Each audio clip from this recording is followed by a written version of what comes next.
when we first went virtual, within a couple of weeks, speaking to a couple of my home districts, and just we were talking about some of the systems we were doing, but also, I was saying kind of, you need to think about it because it's coming, and it's not there yet, but when it does, like, there's some things that you really got to think about.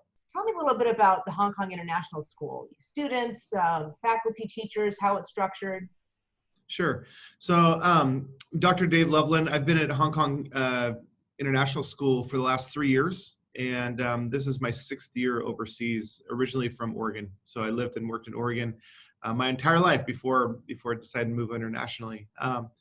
As a school, we're about 3,000 students, K-12, and at the high school, we're about 800 students with around 80 faculty.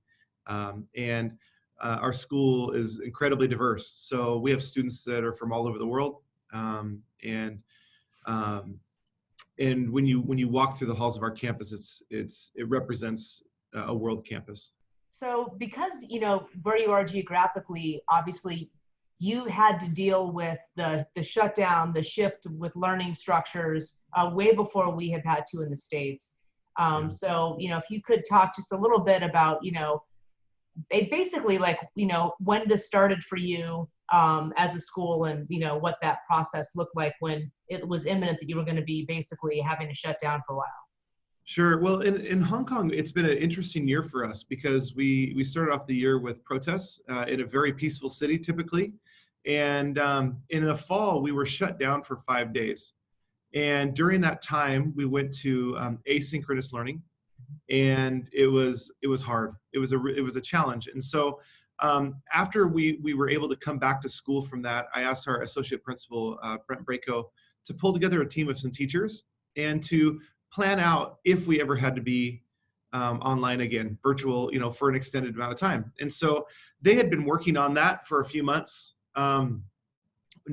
unaware that we were going to end up, really needing that information. And so at the end of January, when it looked like we were going to be closing, I pulled our team together on a Sunday afternoon, and our admin team, and we pulled out that work, and we went through it.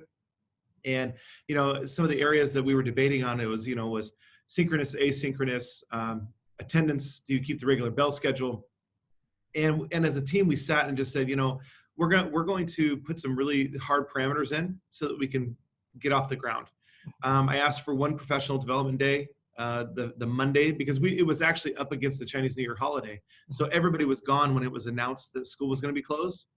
So that Monday, we had a professional development day. We pulled in all of our staff. They were either on campus or in Zoom, and I held a faculty meeting where we rolled out the expectations and the plan. And so within those expectations, we had what the responsibilities of our faculty were, the responsibilities of everybody on the campus, from a secretary to a custodian, and then what learning looks like moving forward, and the roles and responsibilities of our teachers, our students, and our parents. And I think putting those structures together really allowed us to jump off and continue with school as much as possible.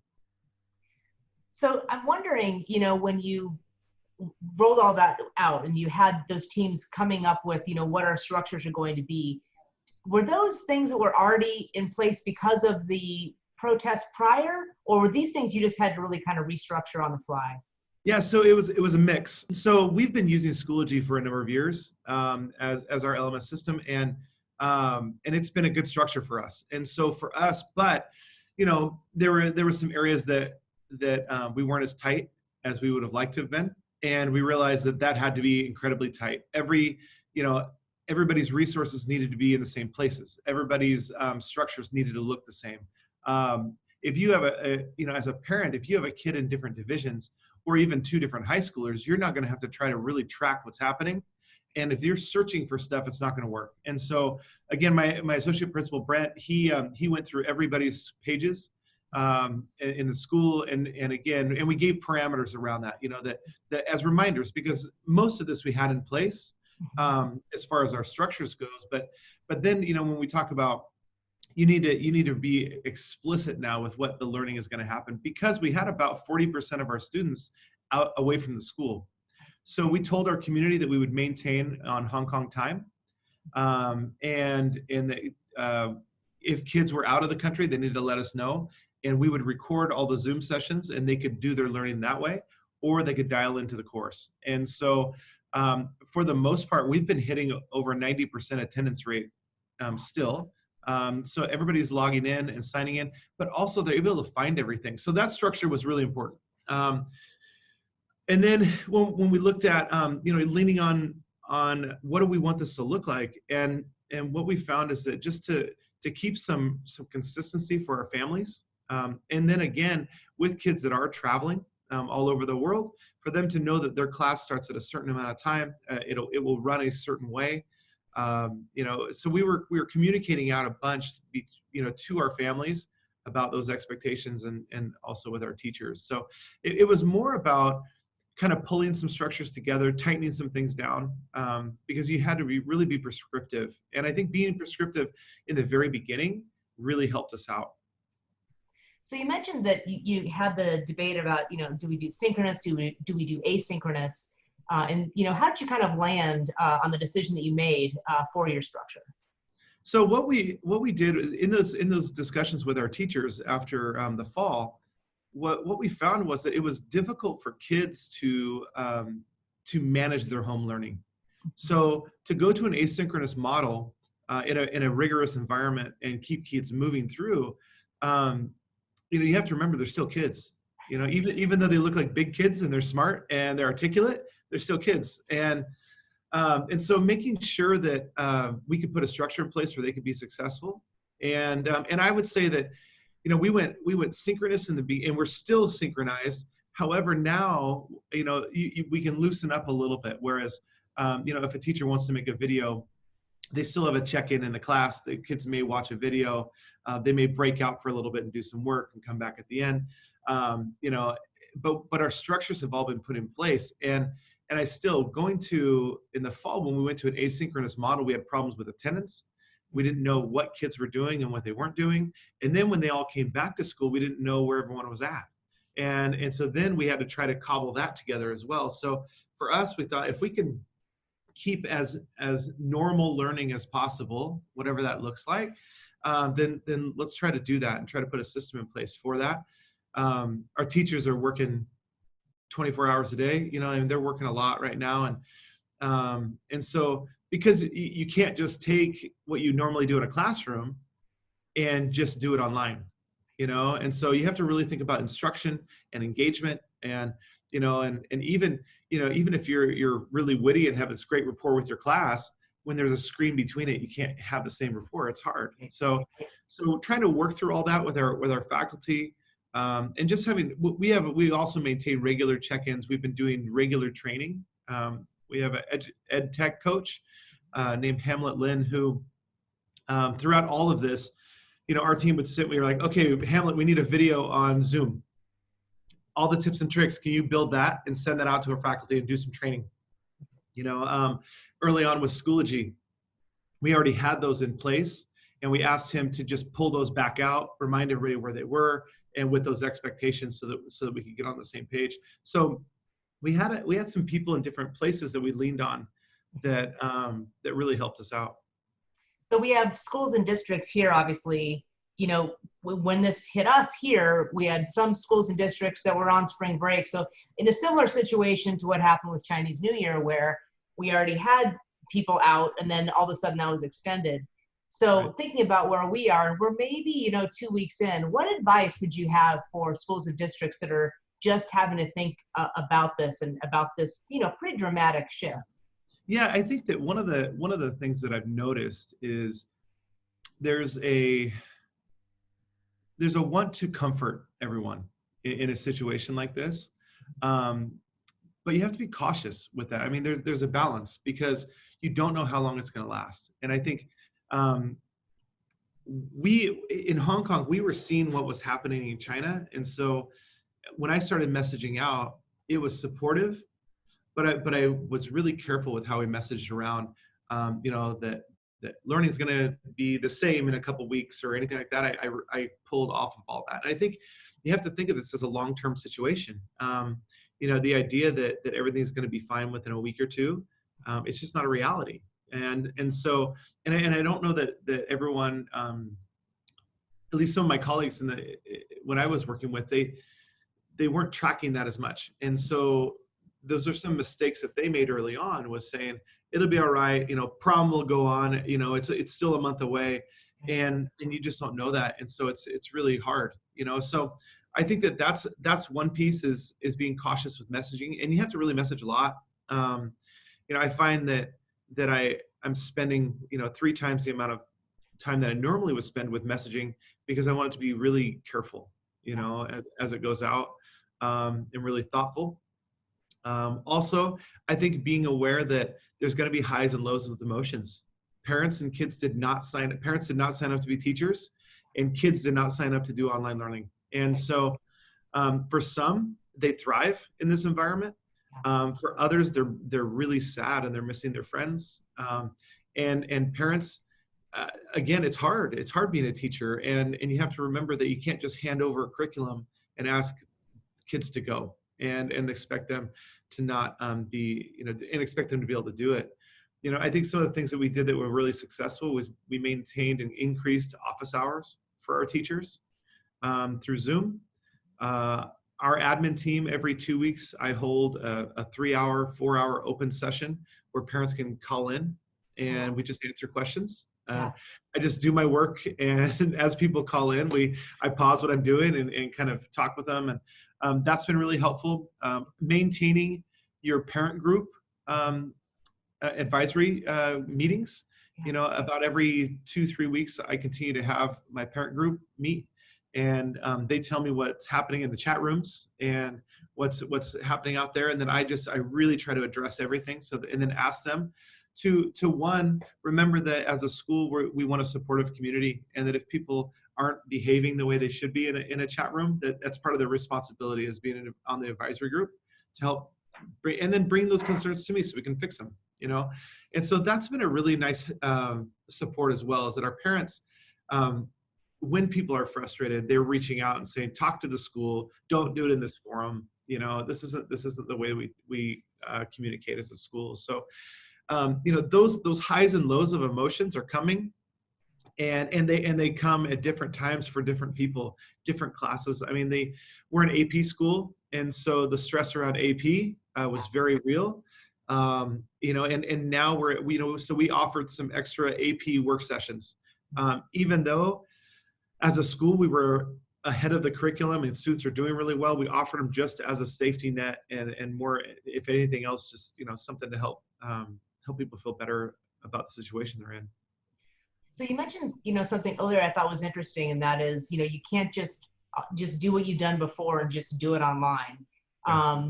What would you say that people have learned instructionally through this process about what it means to be teaching online? What kinds of practice have you seen shift as a result? Yeah, we've had a number of, during this time, because it's such an extended amount of time for us, we've been meeting with our teachers, as a normal observation cycle, and talking about, in this environment, what have you learned and what are you going to bring forward? How is your practice going to change because of this? Because we've learned a lot of really great things. And so, what makes sense to adjust in the future? And, things like, using Zoom as a tool to break out students into different ways. When you look at the breakout rooms with students, they're communicating and working in different ways. Our teachers pop in, and sometimes they're totally silent, and the kids are just working on a shared Google Doc. Well, the problem is that in class, if that was happening, you'd see that, right, and you'd go over and talk about it, right? Right. And so, I've asked, like one teacher was telling me about this. I says, "What are you doing?" She goes, "Well, what I've done now is that I've asked students to record their breakout sessions, and then so one person is a recorder, and then just send it to me at the end of the class." And so she goes, "Then I pop in and out, and then afterwards I can go back and just kind of touch base and see what those conversations were, and be able to move on."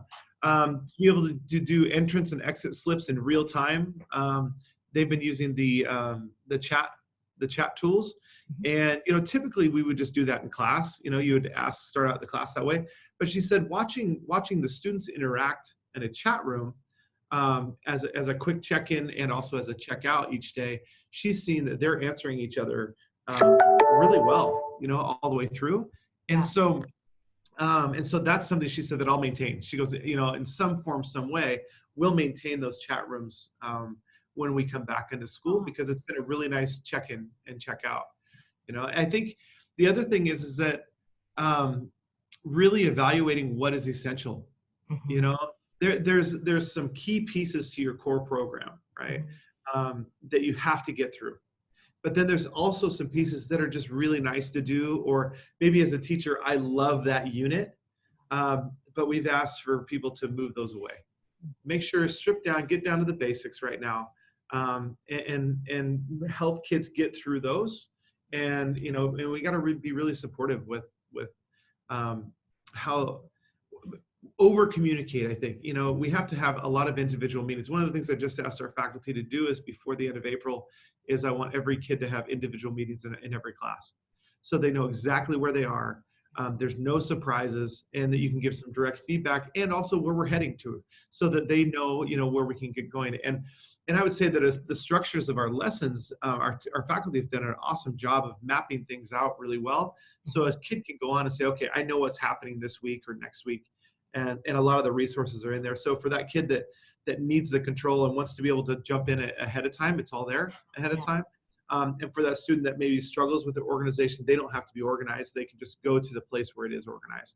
And so I think that those are things that in a day-to-day, when you see kids face-to-face, you may not lean on as much, but those have been really, really good for us.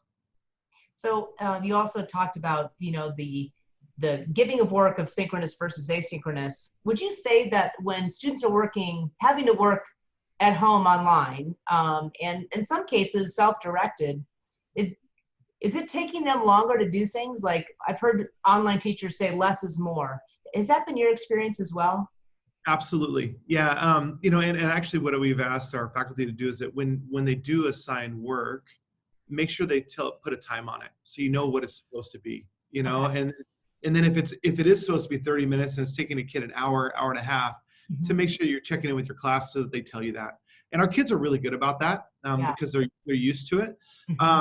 But I think that was, in the beginning, one of the things we did early on, which I think was also really, really, really good, was we every week to 10 days, we sent out a survey to our students and our parents about online learning and struggles, how's it going, all those kinds of things. The miss was, as a school, is that we didn't start doing that with our faculty until about 3 or 4 weeks down the road. So we should have done it at the same time. Going back, that's something that I would urge all school districts to do, and do in kind of two different ones. You have one that is just talking about the learning and the systems and what it looks like and what are those struggles. And then the other piece is talking about the wellness of students and wellness of teachers and families. And so, but those are really important to keep track of as you go through this. But when, looking at time, right in the very beginning, I would receive feedback from parents saying, my student is spending 6 hours a day at school, doing homework, 6 hours a day doing homework. And I had to remind our families that, typically that happens at school, and so we have to reshift, we have to shift our mindsets a little bit. What we ask to our faculty to do is that if you typically have homework, work to embed it into the classroom time. The last thing you want is a kid to be online for 6 hours and then doing another 3 hours online afterwards. So the screen time is a real challenge. This last week, I followed suit of our middle school did this a few weeks ago, and we did a non-digital day on Wednesday. And I asked teachers not to assign any work. I asked students to go use the day for themselves to get organized, to go for a walk, to read a book, but turn off the tech. And it was good for our faculty and our students. And so I think that all came out of those surveys. I saw that people were struggling. Our spring break is coming up this week, and I didn't know that we were going to make it. So getting everybody that break was really, really important. So do you have kids, David, at home? Yes. Yeah, Okay. I have a 7 and 9 year old. So, because you mentioned the parent component, and you're Yeah, obviously a parent, and you're having to also, you know, manage the online learning as well. yeah. Can you talk a little bit about how you made parents aware of some of these changes, and what kinds of, do you have to train them? How did you help get them acclimated to this new kind of world we're living in? Yeah, and I think it's different at each age. You know, I would say that our elementary schools have done a really great job here. They've put together learning grids that have Okay. all of the information for the week on there. You know, they've in the beginning they were asynchronous, and then now they do. My kids are doing about one or two, well, probably 2 or 3 Zoom calls a week now with teachers, whether it's in reading groups or different things. And so in the beginning, you know, for high school students, they actually did pretty well up front, you know, and more than anything else, I heard the concerns of parents. They were just afraid of, you know, does this mean that my kid doesn't get credit for the Oh, year right. because they're in school? What is APs going to look like? What about college applications? And so Mhm. trying to talk through. So every week I send out, we, as a school, we send out communication, Mhm. and you know, we had those trips, those interim trips, and we had to cancel those. And so refunds on over $13 million in Hong Kong dollars, of these trips. And so trying to manage all of those pieces, the communication and regular communication has been critical. And then hearing from parents, you know, when I started doing some of the Zoom sessions, I had parents get on just because they felt like they needed to know what Zoom is and how it worked. And so I Yeah. had some parents get on and say, I really don't have any questions. I just felt like I'm out of the loop, that everybody knows how Zoom is working, and I need to know how it works. And so we were doing some of that. But I think that what really helped is sending out some trainings early on that were, you know, uh, that our ed tech coach did, for our students. And what's really interesting now is, you know, for middle school, high school students, you have parents working from home, Mhm. and across the table they're listening to class, you Yeah. know. And so when we share with our faculty members, we said, you know, this is a very interesting new world we're about to go into, because your parents are now in your class with you. Right. And so everything that happens within a class, they now are seeing it all, Right. you know, the good and the bad. And Yeah. so it's been an interesting dynamic that way. And I think that there's been a new appreciation, I think, for what it is, Yeah. in that world. But I think that having times that are open to help train parents, Mhm. I know that with my own kids, um, you know, there's times where we're trying to manage. My wife, for sure, my wife's also a school nurse, and Mhm. so she's been helping manage with our kids, and I've been, you know, doing the same. But, you know, where she's like, okay, I don't know how to where's the Zoom link? I can't find the Zoom link. And so she just messages teachers. The teachers are really responsive. And I think the key though is that our faculty right now are on from 7:30 to 4. You know, that they are available and they're on it, whether they're teaching from home or on our campus. And so it's okay if something's slipping or falling apart, because I can always get a hold of them. And Yeah. I think that's a really important thing. So we're almost out of time. Is there anything else that you would, either like lessons learned, like you mentioned one thing you would have done differently is surveying teachers when you were surveying your students. Is there anything else that you would have approached differently looking back? Yeah, for sure.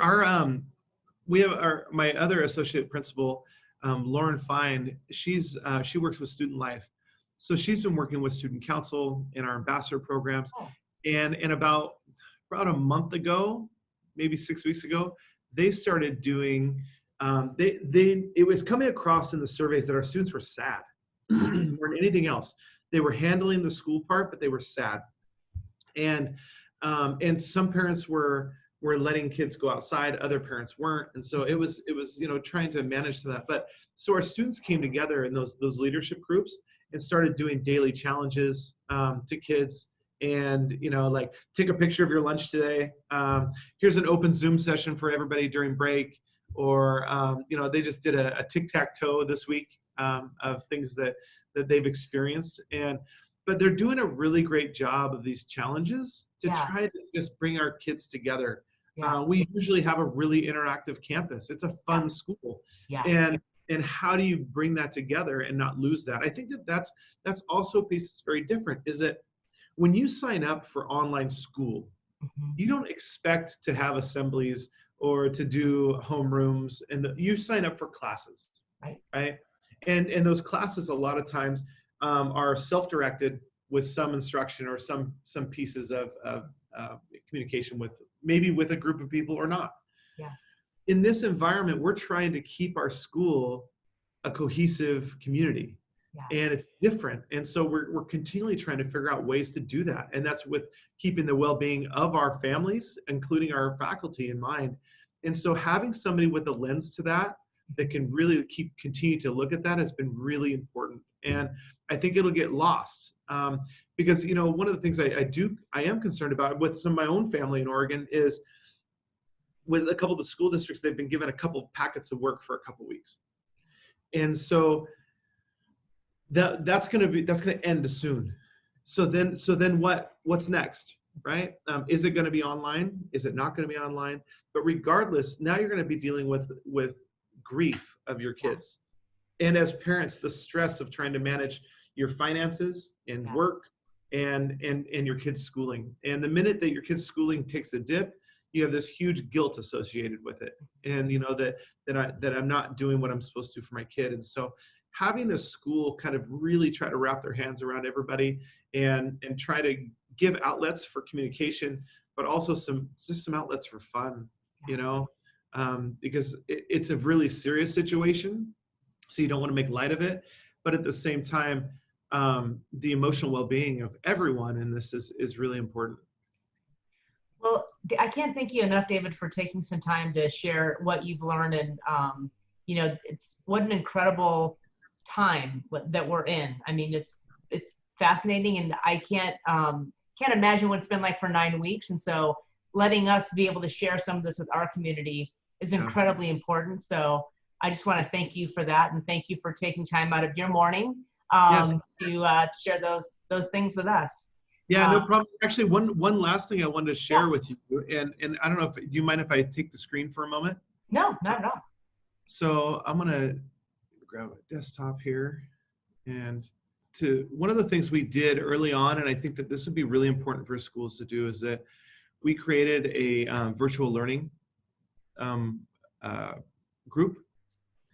And so from day one, we put all of our resources and expectations in here, and we've been gathering and sharing out exemplars as well, both from other schools, but also from our own. And so, you know, we created, and this has been shared out to all of our faculty, and it's also we've been sharing it out to other schools. But, you know, effective lessons, how to do summatives, what virtual learning looks like, and then our policy and guidelines that we continue to send out. But creating a landing page for everybody that we keep directing to has been a really good thing. Oh, that's a fantastic thing to share. And I'm wondering, Dave, is there any way, I mean, are any of these resources publicly available that we could, you know, share with the greater community, or? Yes. So just when we're done, send me an email and I can give you links to that information. We've been working to try to make everything public as well. Yeah. So what we're trying to do is make sure that any student information is pulled off of it. And so that's all we've been just making sure, because this has been an internal document. Yeah. Well, I'm noticing that someone shared these virtual lesson plan templates into our public resources area. Yes. So we can absolutely, we'll make sure we highlight that. That's fantastic. Yeah, so we just did that in the last couple of weeks. So we made sure that these were all good to go. And so, but you know, having schools do this stuff, and also I would say that if any school is wants to talk, you know, me and my team, we're available. And we've been sharing different resources, and in the international community, we've all been sharing since day one. And so, you know, I've been hosting a couple different webinars with different schools around Asia, where we are just sharing our struggles and, you know, kind of, you know, the decisions behind synchronous, asynchronous, right, so that people can make their decisions. Yeah. So, No, this is fantastic.